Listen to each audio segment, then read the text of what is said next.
Greatest gift personally that God has given us as young people, and if we can't give them a second chance, who do we give second chances to? And Democratic Delegate Dolores McQuinn says it's a question she's been trying to answer since her time as a Richmond school board member in the 90s. Wednesday, she joined with others to advocate for legislation that would promote what's known as restorative justice programs in Virginia schools as an alternative to suspensions or expulsions. Zero tolerance policies are a direct contributor to the school to prison pipeline. They say several school divisions, including Richmond and Henrico, already have these programs in place, and the legislation and corresponding budget amendments seek nearly $2 million to create up to 8 more in other school divisions. These students are dealing with all types of issues that spill over into the school and in the classroom. Dr. Ron Bagat has worked with students in the program at Richmond's MLK Junior Middle School and says, as an example, a student gets a 3-day in-school suspension. You'd be sent to a room.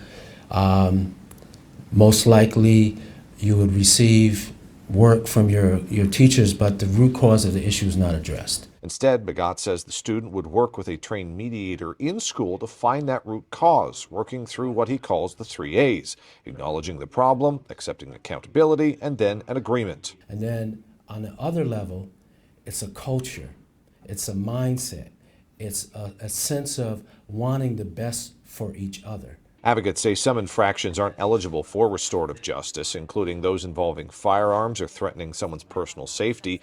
They add the program is voluntary, both with the school signing up and for the student in question, and for the victim of the student's actions if there is one. Democratic State Senator Stella Pekarsky says her daughter was the victim of bullying in middle school and took part in a program with her bully. She got to tell this person how it felt, the things that he was saying to her and why they were hurtful. He got to listen, and hopefully the hope is understand and change the behavior. These same lawmakers were able to get a similar bill through the General Assembly last session, but it was vetoed by Republican Governor Glenn Youngkin. In his veto statement, Youngkin said Virginia was in the midst of a school discipline crisis and that concerned teachers, quote, point to a failure to confront and address the small number of students who are responsible for this violence.